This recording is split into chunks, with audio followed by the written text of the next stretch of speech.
Have you ever heard of indigo children? No, I probably heard of it, and it's probably like, how are you doing? I'd relate it to some hippie thing. A hippie thing? Indigo children. Yes. Sounds hippie. Well, Ruby, have you ever heard of indigo children? I've heard of Indigo Girls. Indigo Girls, yes. Pretty good band. What's an indigo? We have Indigo. Indigo child? Yeah. I have no idea. You? I've never heard of it. I have no idea what an indigo child is. I see kind of like a more of an awareness among younger people, depending on where they're from, where they come from, their backgrounds mainly. My daughter, who's 8, told me she waited a long time to come to Earth to have me as a parent, like she had a mission. So. What's her mission? Did she say? She hasn't said yet, but she seems to be really wise and really all-knowing and old soul. Maybe she's an indigo child.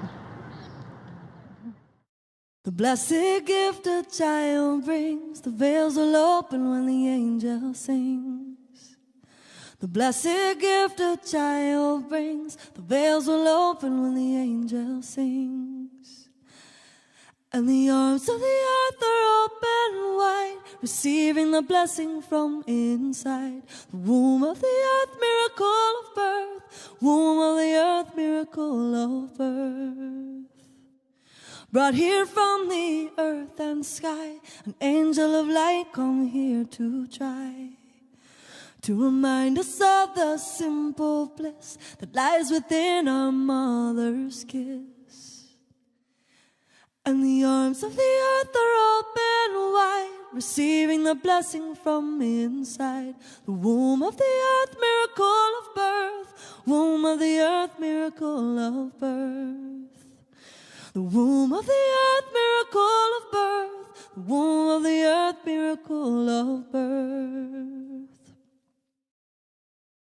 To me, the definition of an indigo is someone who's highly sensitive with a warrior personality. A warrior personality means it's someone who's here to lead and to take charge. For a long time now, since the 70s, 80s, clairvoyants and psychics have been able to see the color indigo in the biofields, the auric fields of mainly children. Why children? Because it's the vitality of children. It's their life force that renders these colors more visible. I've always seen those souls who are identified as indigos as having this indigo color in their beingness. As I see the soul, they look like a brilliant star in a midnight sky, and around the clarity of that white light that they are is this circle of indigo light. Well, it's a beautiful mythology. It's a way to put in words something that is happening. And indigo is a beautiful color, but it's just a color. What really means is that humans start shifting. These are children with an extraordinarily different sense of things, a larger sense of things.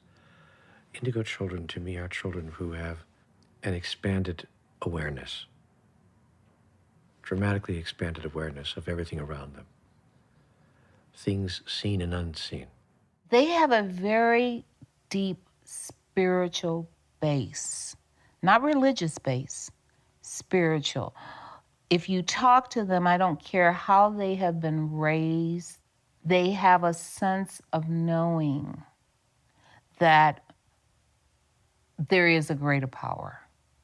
There is more than what we see. They are also great healers. You know, they have the purest heart that you could find. I've dealt with a lot of them, and that's what I found them to be. 人間は神の子でありますから、神の摂理、神の教えを忘れないで、いる、あるいは生まれてきた子供たち。For a while, I was kind of confused because I would feel things and I would think things that I thought no one else thought. And so I didn't always express myself the way I do now and talk about things like this openly. But I'm definitely accepting and thankful that I am what I am. Well, certainly indigos know that they are different from most other people.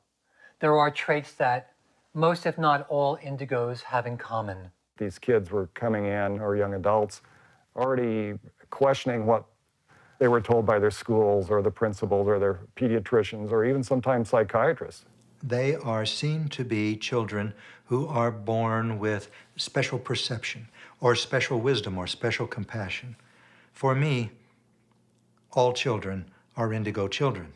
I wouldn't just want to be certain people be singled out called an indigo because everybody is. They're just, some people have realized it and some haven't. Indigo is just a name for people who have realized it, really, and do special things that people think are amazing, but everybody can do it if they just believe that they can. When I was 4, I had many visions of meeting God, meeting new people, and my inspiration is God. And when I draw, the first time that I drew, I thought that everything could do the same thing. But as I grew a little older, I knew that God gave me this gift to share with others too. So when I started drawing, God gave me more ideas that I don't even know. I don't even know what the meaning is. Like the pyramids, I really don't even know that meaning. Some paintings are even more harder and harder to think of and know that meaning.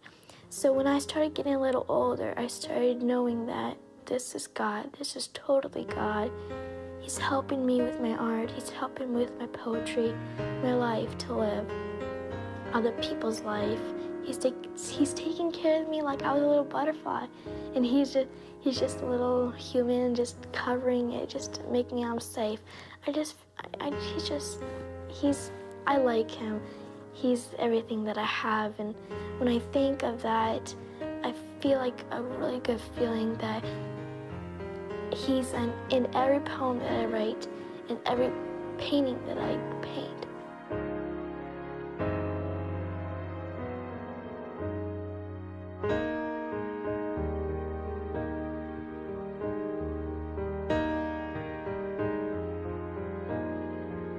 Each time when I paint the eyes, I like the eyes because I like to paint their whole life in their eyes. Sometimes do this people even inside their eyes, little people.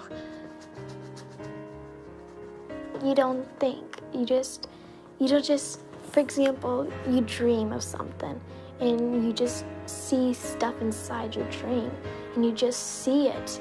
It's like exactly like writing it and seeing it at the same time. I know it's God, I really know it.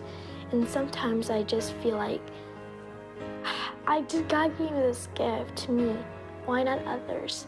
Because sometimes I'm a little frustrated because I don't get that right thing, like the right word or the right position. So I'm frustrated, but when I just start talking to God, I just go away and I start talking to him. When I start talking to him, he just calms me down right away. He just says that everything's gonna be okay. And then when I just know that feeling, I just know that it's real. Everything's happening and other people could have that feeling too.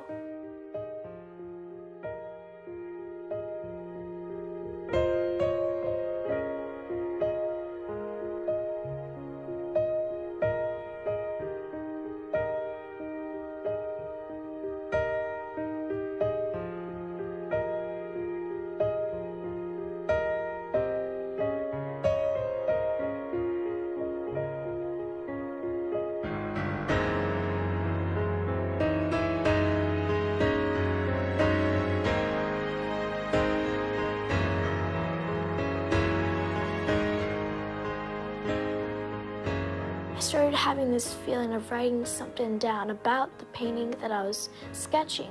So I was thinking of something, but I didn't need to think. I was just writing effortlessly. And when I started writing and I showed it to my mom, she's just, what is these words coming from? And I said, it's from God. Then I used to go to school at that time. So I showed it to my art class. It's like show and tell. And all the students were like this, oh my gosh, did you write that? And I thought everybody could write the same thing as I. But when I started getting a little older, I understood that God gave me this gift to share with others, to teach others what He gave me. The day I was born, I met myself. The day I was born, I met my young mother. The day I was born, I met Christ sleeping in my cradle. It's not the indigo children, it's not the crystal children or the rainbow children, it's the children of today. So when you start to categorize, we are again putting labels on something. We're a society that loves labels, and it wants to compartmentalize, and humans kind of do it by nature. We like to put things into their place and have everything have its little perfect place where it's supposed to be. But in the process of saying that there's a separate phenomenon of indigos, indigo children, or crystal children, or whatever it happens to be, we forget that every human being that's brought on this planet has a gift. They're all gifted. We're all gifted. We all have something special about us. I would try not to use any terminology whatsoever. I would try very, very much not to do any labeling. But since this is a world that uses verbal communication, I would try to use as few words as possible. I would use the one word, developed. They have a development that is different than other people, other individuals. Say you're an indigo, and somebody comes up to you and asks you a question of something, say it's your mom or dad, they come up to you, ask you something, or your friend or anything, they come up and ask you something about their life that you don't know about, and you could tell them what it was and how it happened and everything like that. And then they just look at you and say, "You're freaky," or something like that. I honor that there are children who are very special. However, I have not met one yet that is not or does not have the capability of becoming very special. I'd like to believe that our whole society, our whole world, is evolving together. Some may be a little faster than others, but hopefully everyone is evolving together as human beings. I think the dangers of labeling indigo children as one thing or another is that we'll start believing the labels and we will sidestep the authentic experience that's right in front of us.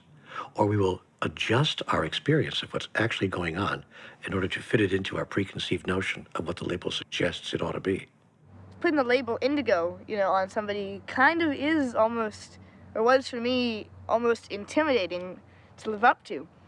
Because, you hear all this stuff like, wow, so if I'm indigo, does that mean I can never wake up and have a bad morning? Does that mean I can never, never have it get into a bad mood? Mm-hmm. So I think the label might be a little limiting sometimes, but once I realize, wait a second, we're just kids who want to make the world a better place. One day, we will do away with the labels and we will just call them children. We will call them humans. But for now, I think it is important to have labels because if we don't label them, other people will. They're already being labeled. They're being labeled dyslexic, autistic, disruptive, troublesome, ADHD, ADD, problem children. And I think that if we don't create a different kind of label for them, then mainstream society will. When Joshua was about 3, we just arrived in New Zealand and we were on a bit of a road trip around, looking around the country. he and I were driving around one day. I think we were looking for a beach to go skip stones on or something, and we were just quiet. I was sort of drifting along, not really saying anything, and all of a sudden, just out of the blue, Joshy said, "Hey, Dad, who was Michelangelo?" And I just kind of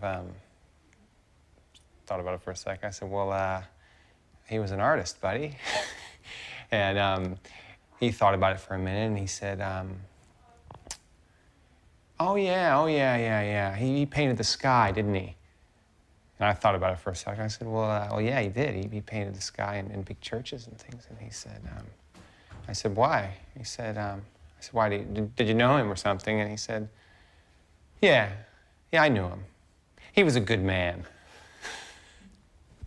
And that, of course, sparked my interest even more. And I said, well, tell me a little bit more about that, Joshy. What do you mean? And he goes, "Dad, that was a long time ago." And that was pretty much the end of that conversation. There's always been some, quote, indigo children on the planet.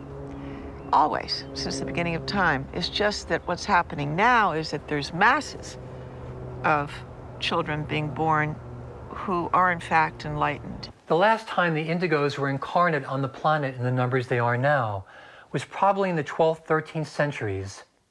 And they were known at that time as the Gnostics, as the Cathars, as the Bogomils, the heterodox Christians. In other words, the heretics.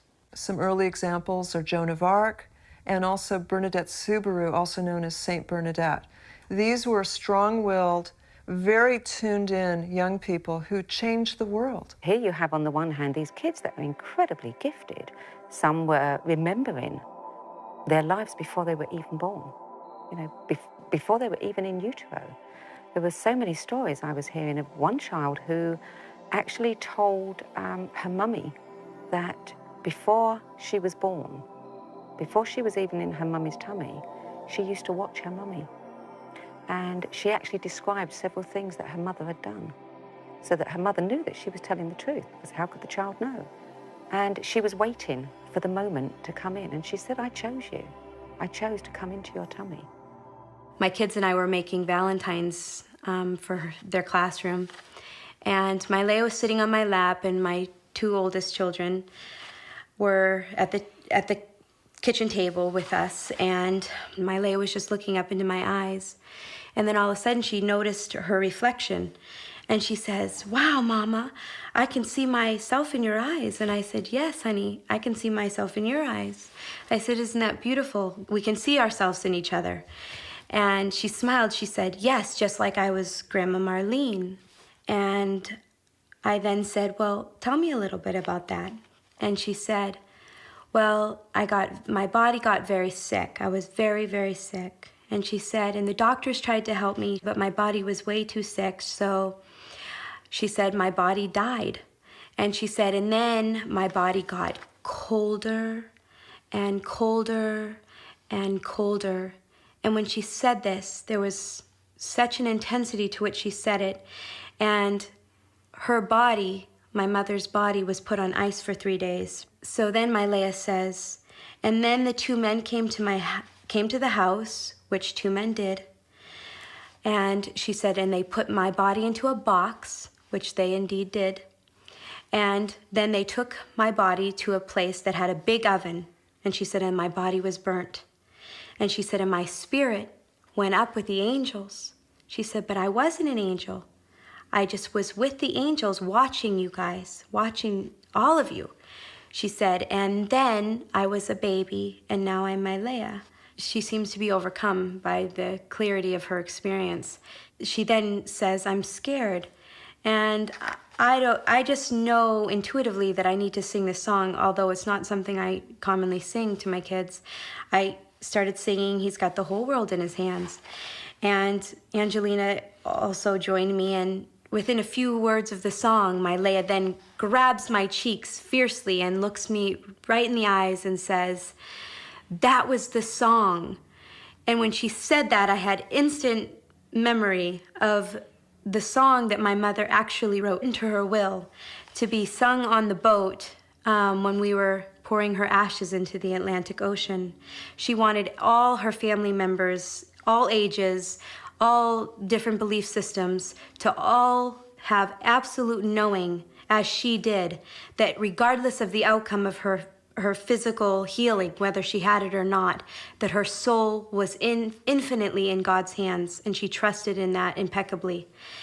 And when I sang that song to her, she smiled, because that truly gave her comfort in that moment. That was the song that was her keynote to remind her of her soul being in God's hands. He's got you, my Leia.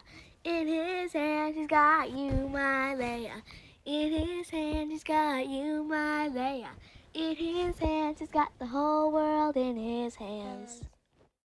There are some indigos who are streaming into the planet to bring the sword, of will, the sword of power, to cut through the old paradigm and slice through the illusion. There are some who are bringing in the gentle compassion. There are some who are bringing in the new language of light and sound. So that's where the music comes in. That's where the heart communications come in. And if we can quiet our minds enough, we find that clear communication can come through on a heart level. So myself and many others, I feel, are here to bring the new language, and we just need the new ears to hear. I'm grateful, because to walk the path of light isn't easy, but now I see it so clearly. You came into my life, and now I know that you always been there.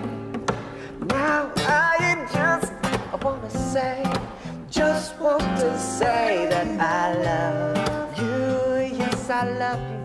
I came from kind of a dysfunctional family. My parents got divorced when I was 5 years old. So right away it was clear to me that the outside world was not a place I could find stability in or comfort in, even at times. So what that forced me to do in a way was go within myself and find that within myself, and that was my personal path. We just need to be able to hold a space when these kids are telling us, oh, I'm seeing angels at night, or I'm seeing this, or this is happening. And my parents told me, oh, that's just a dream, your imagination's running wild, and I get all those things to be batted down, and instead of being supported. So in a way, I shut down in a way from being able to express that. I pour my energy into this cup for you. Drink it up. I sing my melodies. In fact, I just like to ask, has everyone here heard of indigo children and have an idea in your own minds of what that means, basically? Yeah, I read a little bit about it, and what I observed in my own little one is being very sensitive, more than normal. Children are sensitive, but there's an extra edge to it. The memory of past lives bleeds through more readily, and she doesn't always know what to do with it, but it's just below the surface. A knowingness, as all children do, of what's authentic and what's not, but they seem to be more impatient with that which is not authentic, which sometimes leads them into to clashes, and helping a master awaken type of role rather than trying to fill an empty brain. Education. We have to have receptivity for it first. We have to have a receiver, like a radio, like a crystal receiver inside of ourselves. And that comes with doing the work and clearing out the darkness and the old patterns of doubt, and fear, and all the patterns that we've been installed with. Once we get our receiver uncovered, though, we can tune that dial in to the indigo vibration. And it's a very incredible process, and to see this happening all over the planet, in these little pockets, but more and more it's becoming a web. We are the ones we've been waiting for. We're everything that you need. It's time.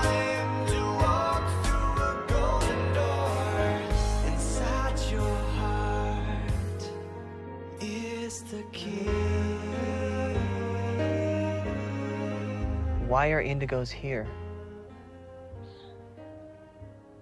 Indigos are here to bridge heaven and earth.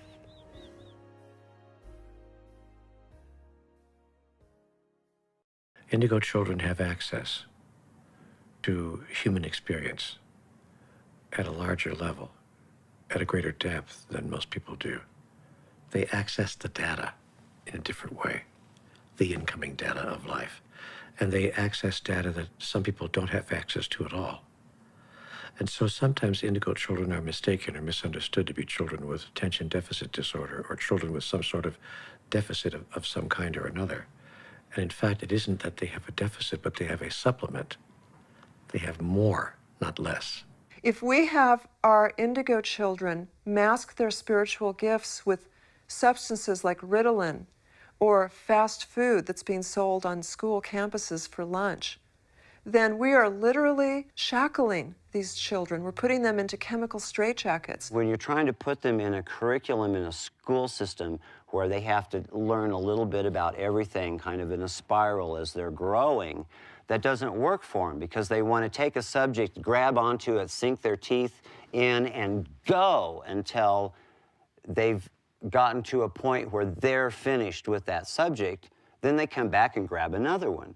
A lot of these kids really need to be in private school or home tutored. So unfortunately, when you're in groups of 20, 30, 40 kids, you have to behave. You have to be able to sit there for an hour, 45 minutes, 55 minutes. And for many of them, that's just asking too much. In my life, I've been diagnosed bipolar, manic depressive, schizophrenic, psychotic. But I had one doctor who, after I had my, quote, breakdown, tried to jump off some buildings and whatnot, he said to me, Miss Kirkland, they're going to probably tell you never to be an actress again, that you're too emotional, you're too this, you're too that. He said, don't listen to them. He said, in Asia, in my country, you would be considered an artist, but in your country, you're labeled. You're, because you're too creative, you're too artistic, you're considered crazy. These kids are being, if you want to say it, sort of tripped into this hyperactivity. It's because they're getting junk food, they're getting, often they're precipitated by having mercury in their environment, mercury in fish, mercury from cogen plants. Some of the older ones have had it filled into their teeth. And then also there's the fact that the younger ones are getting it actually through vaccinations. A lot of these young children will be quite normal, and, well, what we call normal, until they're tripped into having vaccinations, repeated vaccinations throughout childhood with thimerosal, which is a mercury-based preservative. I can't imagine any kind of artificial substance or pharmaceutical or drug that you could put into the body of a child that could substitute for or provide you with more profound or deeper impact than love, caring, compassion, and acceptance.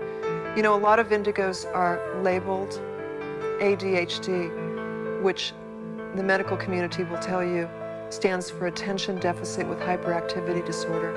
But I think that ADHD stands for attention dialed into a higher dimension. What we're going to talk about today is an osteopathic approach to children with ADD, ADHD, and autism. We're really going to talk about individual care a little bit and about the full spectrum of options. We have things all the way from, dealing with just drugging them and using Ritalin or Adderall or any of the other medications that are out there.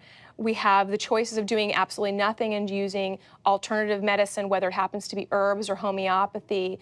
You have the full spectrum, and even osteopathic manipulative medicine, because it definitely makes a difference in these kids. So do we say that we have to be on one spectrum or the other, or do we have the benefit of being able to use a full spectrum of things that are available to us as what's appropriate for that individual child? Being different's not a bad thing. It's just different. And the key thing is finding people who understand you, who respect you, and allow you to be you, to be the individual that you are. That's the most important thing, and recognizing you may not always be the popular kid or the one that everybody gets along with, and that's okay. What is normal? That is one of those words where we use it so often. What is normal? And that's different from every physician you talk to, every parent you talk to, every individual you talk to. So we have a hard time when we say, well, this kid's not normal. Well, what is your classification of normal, right? So as we start to approach these children, the things that I'm finding universally are that they're often very, very bright. Have you guys seen the same thing? Absolutely. Right. Some of the smartest kids you've ever seen. Anyone who's gifted and talented and has a passion for the world and a passion for making everything a better place, what an amazing, amazing thing that we want to actually continue to help promote these kids in feeling that it's okay to feel maybe that they're special. I think everybody's special. And when you recognize that whatever their special thing is, to help them further it so that they have a chance to blossom and become the most amazing individual, most amazing human being that they can be, that benefits the entire world in a positive way, then fine, use the label indigo, makes no difference to me. But recognize that every child needs to have that love and that compassion and that patience to help them really expand to be the most incredible human being they can be. And the storm clouds are lifting from the footsteps of yesterday's dreams, and I know. Since 1992, according to data taken from the CDC, from the school districts around the country sending in data, autism, the incidence of autism has risen 800%. And every year it's raising about an average of 20%. And that's in relation to just overall, all other developmental disabilities are still at about 1 to 3%. Autism keeps increasing, and it's probably not going to get any less. So there's a reason they're coming here. What we find in some of the younger, highly sensitive children is a difference in communication abilities. Many of them seem to communicate mind to mind, or what science calls telepathically, with their parents. And it doesn't seem like it causes a problem until later on in life, when the parent feels embarrassed that in social situations the child's not speaking verbally, or at school, of course. And so the diagnosis that these young, highly sensitive children are receiving is autism, or in some cases Asperger's syndrome. And the autistic spectrum is very broad. It goes all the way from a child who doesn't enunciate clearly, all the way to a child who seems to be in their own little world.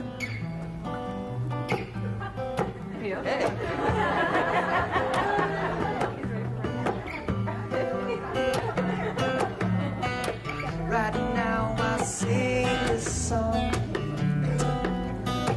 I just hope you can feel it through you. Oh yeah, yeah, yeah, yeah, yeah. You wanna dance? Now's your chance.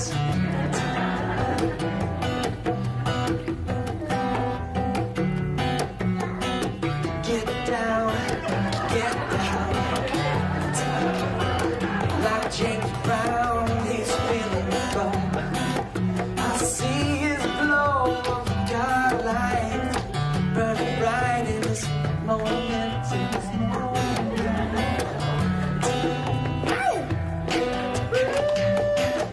My one son, Dar, who I've been working with the last couple of years and who's emerging very beautifully out of autism and beginning to talk, and it's really exciting. I'm so proud of him. And I'm not going to talk about him anymore, I'll cry. Tears of joy. But he has a lot of sounds he likes to make. So he might go, right? And so then I'll go, is that for mum? And and I'll go, mum. And then the next thing you know, it builds from to mom to you're singing a song. Sounds like God to me.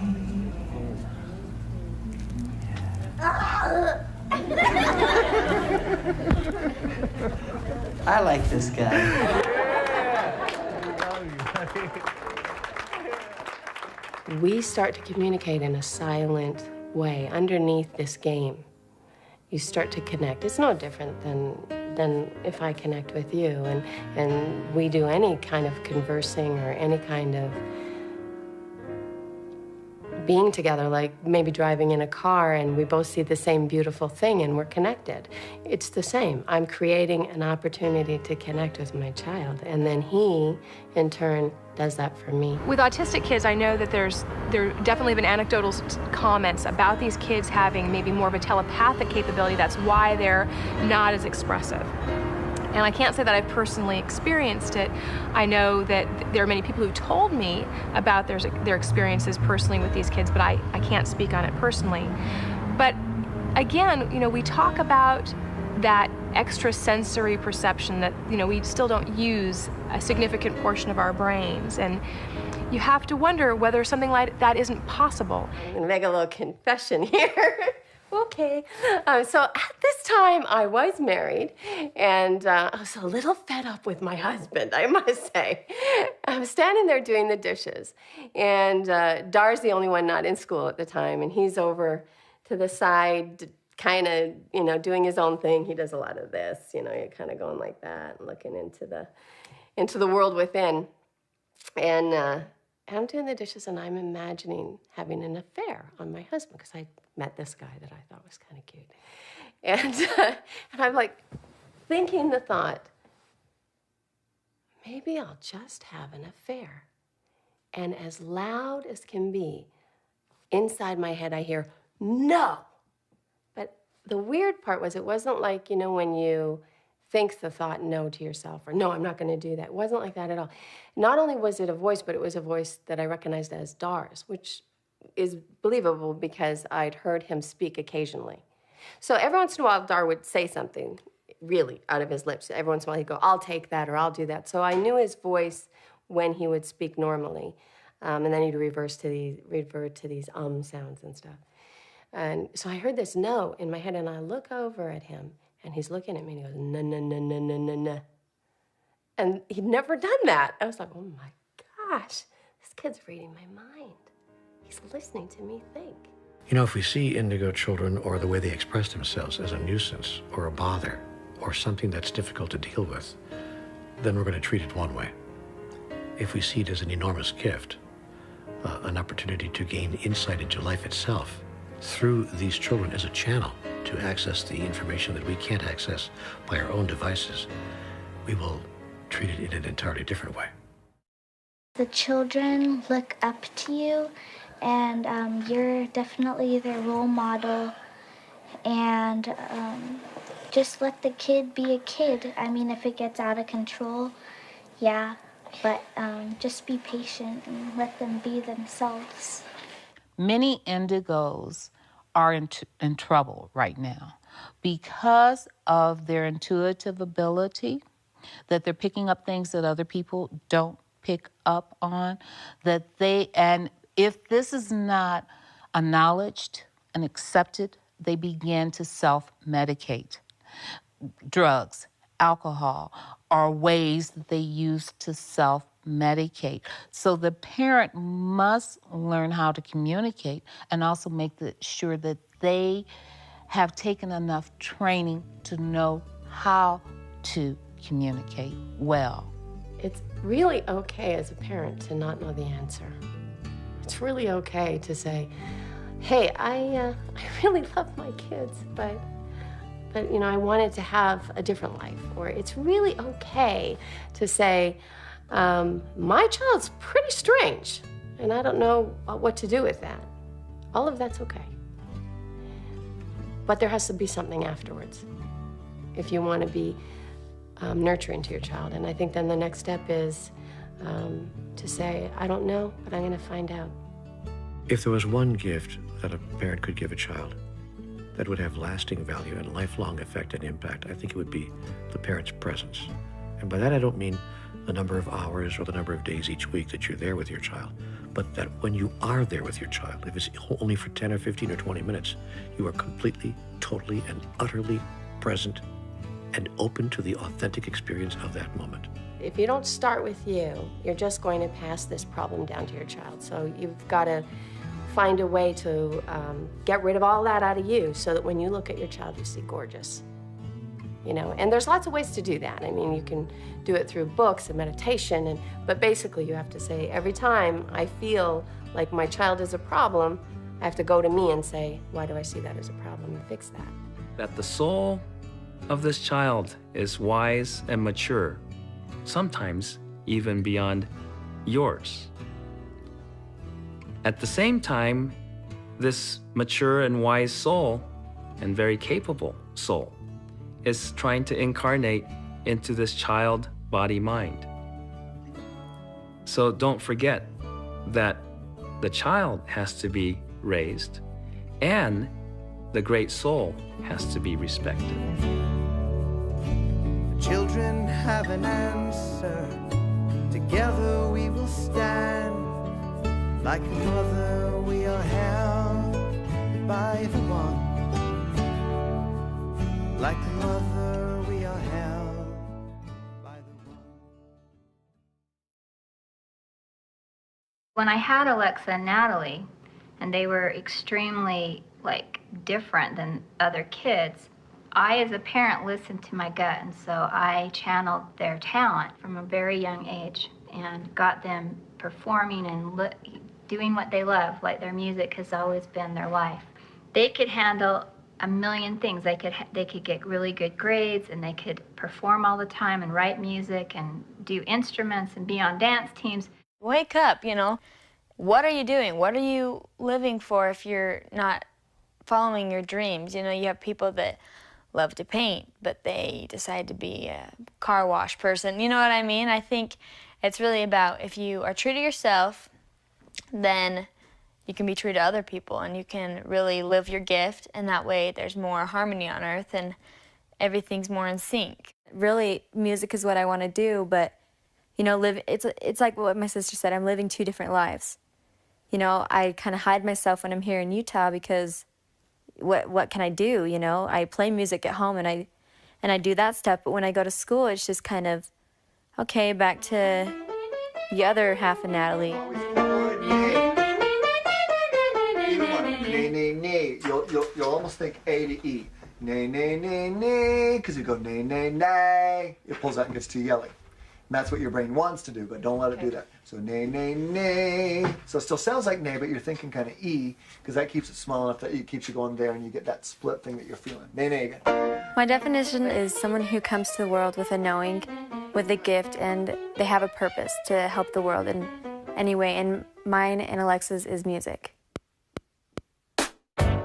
You wanna know me? You gotta know that magic is real. You wanna feel me? You gotta feel your heart and let yourself be healed. I just wanna share what's coming through right now. And we're gonna sing it to the world somehow. Here to go with something that's inside yourself. The crystal child will be born through the belly of man. Here to go with something that we all can. Well, I know it's music. Alexa and I, we put our feelings into music, and we relate to music so much, and you know, it's what we do 24/7, and it's just, we know that, you know, it's just something we know. Other than singing, Natalie and I do dancing, acting, gymnastics. We used to play soccer, and you know, we've done almost everything you can think of. And I think it's good for us because it's let us, you know, branch out, not just always do singing. And that way we learned that's why we love singing, is because we've done all the things, we've tried everything pretty much, and singing's our favorite thing. And so I think it's good. And we're gonna sing it to the world somehow. Here to go with something that's inside yourself. The crystal child will be born through the belly of man. Here to go with something that we all can be. And we are here to bring this world into unity. Comparing to my sister, I'm not as serious, and you know, she's she puts all her time and effort into music. When I'm more separated, I love music and that's what I do, but you know, I like to be happy, and you know, she's kind of just more serious and, you know, kind of the older soul. My advice to people who are kind of like Natalie and I would be to not deny who you are, to not try to pretend that you're regular, you know, because you're not. And every day you're going to remind yourself that by feeling the same, not fitting in and stuff. The reason why I wrote this song, Live Like It's Your Last Day, is to, like, I sing it every day. It's like to kind of keep reminding myself that, you know, if today was my last day, would I want to spend it being negative and being down and hating myself? No, you know, you want to be fun and upbeat and do things you'd never do, because you never know when it's going to be your last day. Breath and I love as if my heart won't break, and dance as though by myself. Gotta do the beat. Today I don't care what you think, I am gonna live for me, and that won't ever change. Today could be my last day. I mean, children are getting bombarded with just stuff that they don't even need to see or hear or feel. I mean, I think things are so upside down, at least in this country where we're at, with what we're teaching them. You know, you're gonna go into a public school and teach somebody lies about a fictional character in history, and you're not gonna teach them how to deal with crisis in their life mentally, or teach them how to eat correctly, organically, or teach them how to farm, or teach them about meditation and slowing down their heart rate in a struggle. What's up with school? I mean, you know. Unfortunately, our country does not put in the amount of money into our school systems that needs to be there to really financially support all the educators and the school systems, and you know, all these phenomenal people trying their best working in this system that's just failing. My book, Be Here Now, is now the rage in high schools. So that's certainly some mark, you know. It tickles their consciousness. What schools need to do is not concern themselves so much with memorization of data, but with pulling from the inside of the child the wisdom that resides there quite naturally. According to the definition, and if we look at the definition of education coming from the Greek definition of edukos, it is the pulling forward of wisdom from within.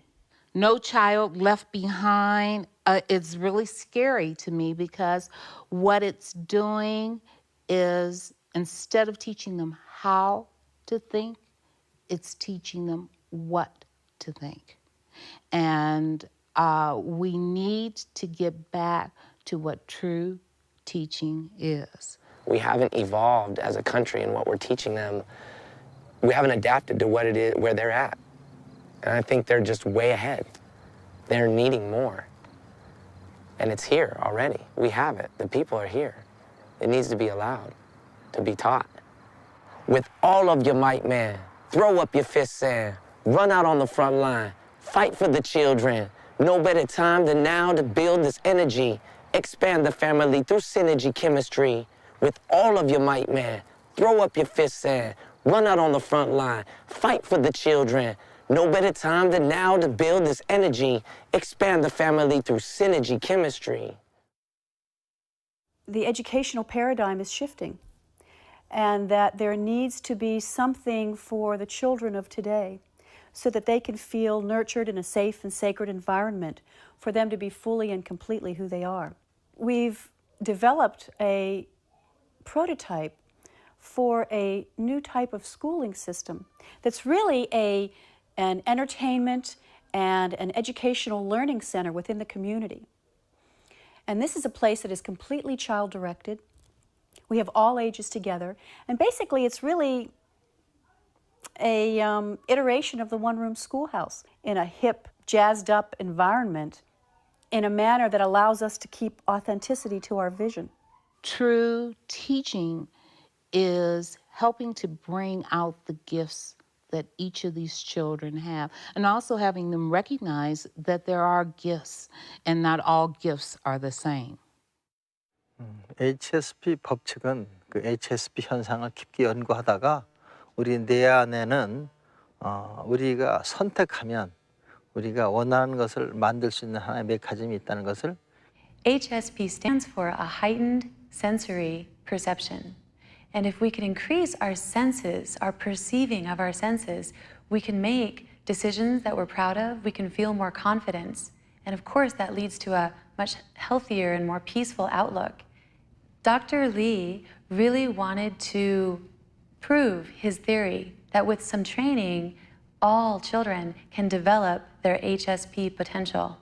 And so with an initial group of children, with a little bit of training, it was shown that prior to the training, they didn't have any extraordinary abilities. They hadn't used them yet. But with a little bit of training, they developed some really remarkable results.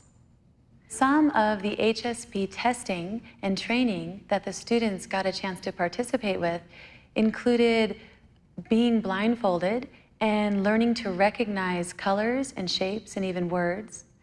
Other students had the opportunity to bend spoons and actually have spoons attached to their bodies just by using their brain power. Initially, these students couldn't do these tasks, but with the training in which they had so much fun, there was a lot of laughter and joy, the students developed a sense of I can do it spirit. And sure enough, at the end, more than 25% of students successfully could be blindfolded and to make out images and pictures and colors. 33% of students or more experienced success using the spoons. 그리고 더 놀라운 것은 그런 능력이 누구나 훈련시키면 할 수 있다는 뇌 속의 하나의 메커니즘을 발견했다는 것입니다. 그래서 그것을 어린아이들에게 이렇게 실현을 시켜본 결과 Later, another training was done in Ashland, Oregon, in the United States, which helped to confirm those original findings. And with a group of 44 American children, again with no special initial abilities or ideas, they were able to do some very remarkable things using their brain and using their choice. Step one of saving the world begins in our daily lives. First thing to do is be happy. It's one of the most important things. It's scientifically proven to be healthy, and it's contagious.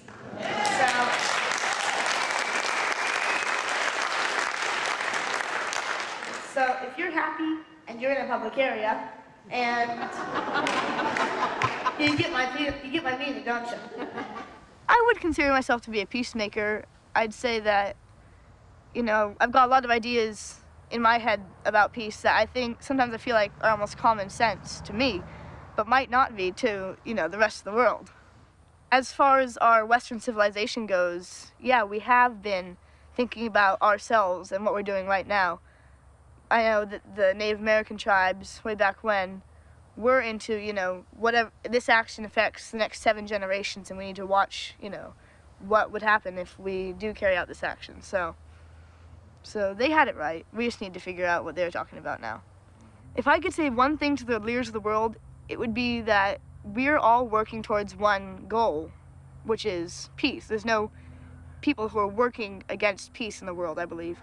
Stand up for what you believe in. Yes.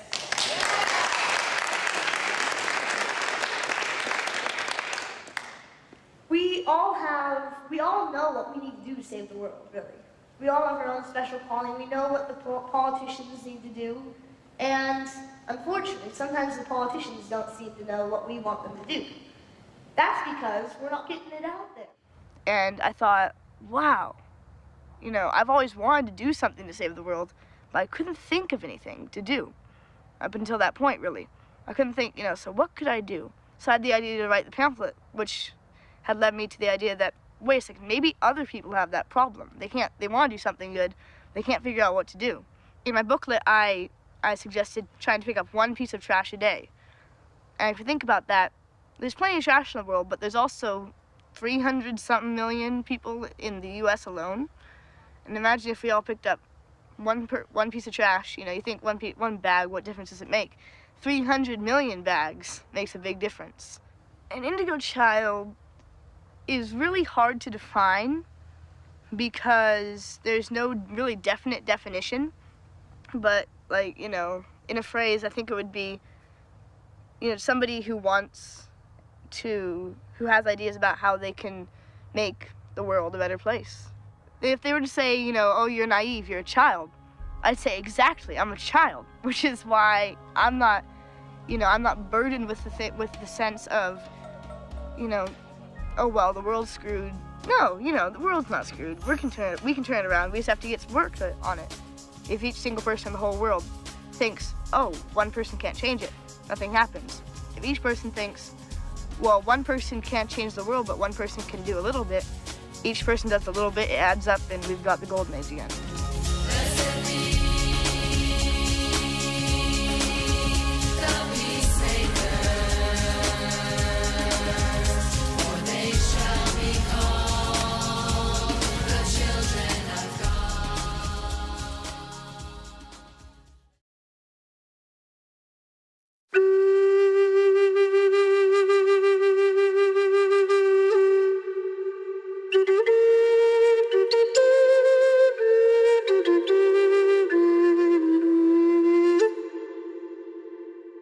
We're looking at this piece of rock here, with what they call the prophecy rock. I guess it was put here by one of our clan uncles from way back. I don't know exactly how old this thing is here, but it tells us the migration, how we came up from the direction south, I call it. This is Maso. This is the person that, or the spirit being that we made the covenant to live the way he lived his life and to take care of the earth. It probably ended here, but then of course, he has to have his travel feather for a good journey. So that's why he's got the real long hand here. The shield here is indicating that we should be cautious of this here. This is the cross. They already knew that somewhere along the line, this was going to be a part of our life. This is a cross. And that represents the other religion. So that's the Hopi religion. We are not to deviate from that, but as we go up, this is the new life on this earth. And it's all squared off. It was a good life. But here, some people chose to go in this line. And this is represented by these people here. There's 4 of them. The magic number for the Hopi people. This was a semi-good life here. It's still in line with the straight line here. Okay, these are the people that have supposedly taken up with that religion. So they're up here. And those of us that maintained, the ones that are maintaining our cultural activities, this is their representatives here. The Horn of Plenty, and then the forever life. Here's another figure here. And he's going to go continue. But for these people here, after this good life here, I don't know how far along we are, but I think we're getting pretty close to the end here. It'll go for a little ways, and then it'll start to be uncertain. They'll start to, waver. They'll realize that maybe that wasn't the right path to choose. So their walk alive will end before forever, way before. And this is what this whole thing is telling us, that this is the way we should be, to follow that covenant. Indigos in the Native community is very much a phenomenon, but because of the history of what the white people have done with special Native American children, generally what happened was that if a Native American child was deemed as being special, that child was then taken away from the parents and then put in white schools. So there are definitely indigos among the Native Americans. The children of our culture as well as other children in the world are very important to us, because I see a lot of the children that are very smart, and the children are wanting attention, they want to learn, and the children all over the world are teaching our generation and the generation before me the importance of why they are here, and we need to listen to the children. If we don't begin to heal, there is not going to be no future for our children.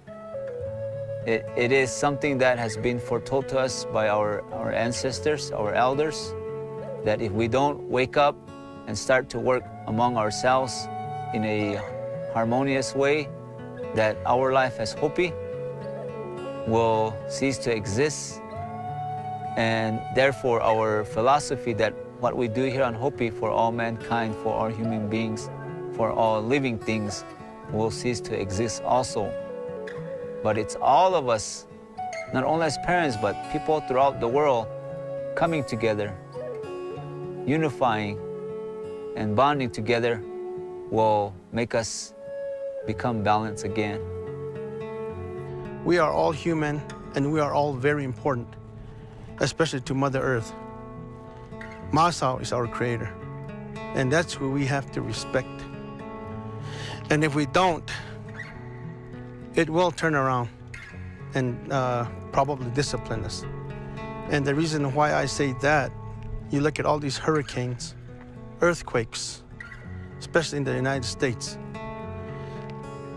Again, my grandfather told me that if we misuse our Mother Earth, if we get greedy using Mother Earth, then our Creator will come back to try to remind us to not be greedy of our land, water, whatever it may be. You know, in our Hopi culture, prophecy says that we're gonna live in what they call Koyaniskati, and that means a crazy world or craziness. And right now, the world is so out of balance that it is very hard as a parent myself to try to instill that within my kids, because right here on Hopi, we're so out of balance ourselves. It's a sickness that we need to wake up from. I know that people say that when you're trying to teach kids, you know, "Bye-bye," they say that statement that means, you know, oh well, you know, but we can't say oh well, you know, because there is still hope. We can change it. We have to change it as a people, as a whole. The people need to come back to how we are supposed to be as Hopis, and you know that's what I see, and I know that the kids really do want that. They really do want to know who they are as Hopi kids. When we're guiding them to be the leaders of tomorrow, we need to give them the truth. We cannot make stories about what their life should be, but give them everything. Give them the truth.